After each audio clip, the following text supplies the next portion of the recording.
question that I have here is, how authentic are the Maghatel generally, and specifically the Maghatel which I recited on the night of Ashura? I'm not sure which part was in question, but there's some stories that are not mentioned by, that it's not clear how anybody would have been able to narrate, right? Because the people involved, for example, were martyred.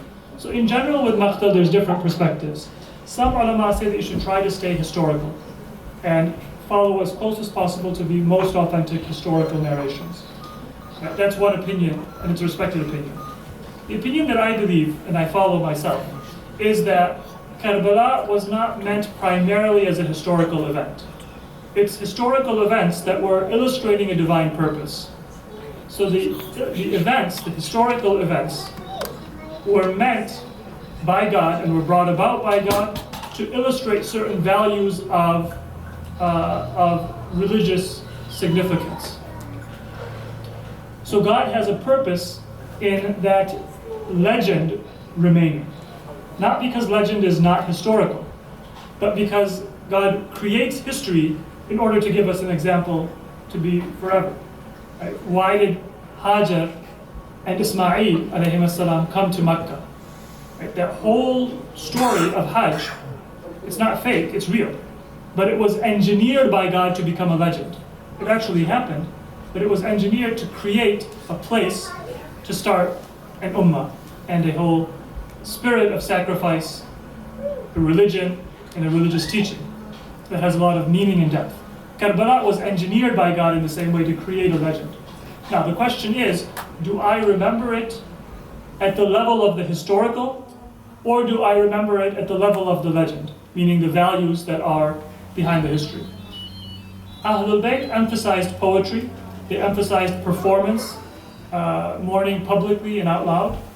And so, in my belief, the emphasis of Ahlul Bayt was to remember it at the level of the significance and the poetry, and not just the historical facts.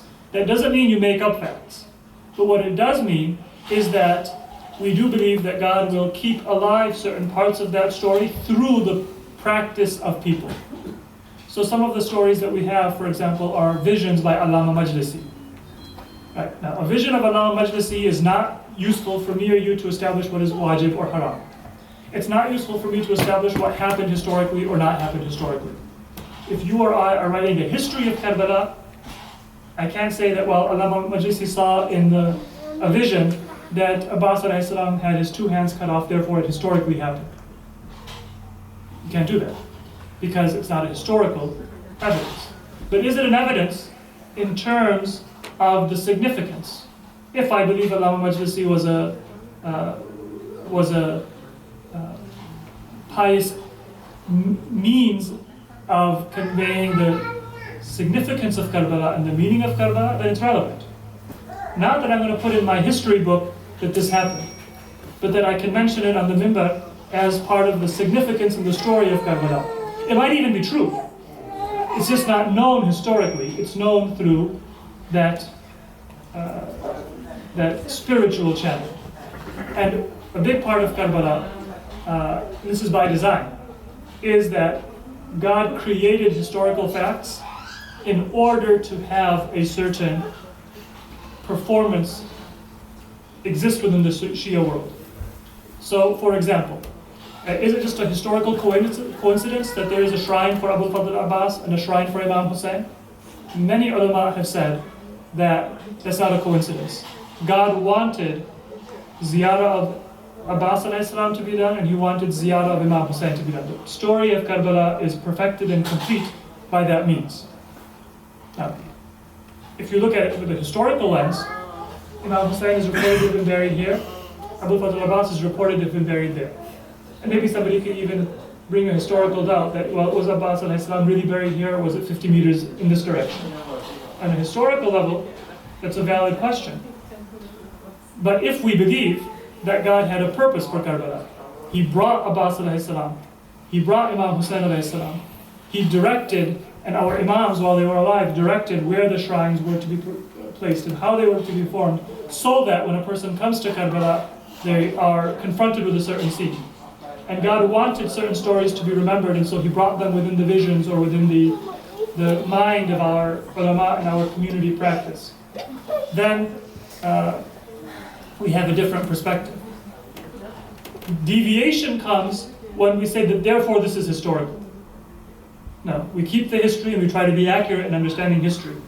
But we also remember that not everything in our life is about just what the facts were from history or archaeology. A lot of it is about meaning. And a mother connects to the story of Karbala differently than maybe a young man. An old person who's been to war connects to that story differently than somebody who is wealthy and never been to war. Right? That's fine. And if we believe that God has a purpose, then many of those incidents, which might not have been narrated directly by the person involved, might have been brought to life by the imams or by other means poetically. And we have many examples of that. Right? So those of you who are familiar, for example, there's poetry in Arabic, which the imams themselves said, it's composed by a non-ma'asum poet, that the imam said this was Ruh al-Qudus that inspired you, for Kumayt, for Dirbil al-Khuza'i, and for other poets. And even for Persian poetry, or for Urdu poetry. Right? There might be Ruh al-Qudus, which is divine inspiration. It's just not hujjat for us. So our religion can't be deviated, and I say that, well, Muhtasham Kashani is a very, we don't have it here, do we? Oh, it's on the other side. Is it? All right, so that poem is a very beautiful poem. It might be inspired by God. Now, if somebody says that therefore I'm going to pray on the basis of the revelation of Muhtasham Kashani, that's not allowed. But if somebody says I'm going to feel the events of Karbala through the lens of that poetry, then that's fine, even if you don't have a historical quote that where did Muhtasham Kashani get this scene from. It's not the point. Some of the actually, what you mentioned, even from we got actually hadith that actually just pinpoint and mention exactly events of the. Yeah, many of them were. Many of them actually just are pretty much in line with actually with Maghatel. And we have actually just dua for Ziyarat al-Nahiya is also that's as close as possible. Yeah, if you actually look at it.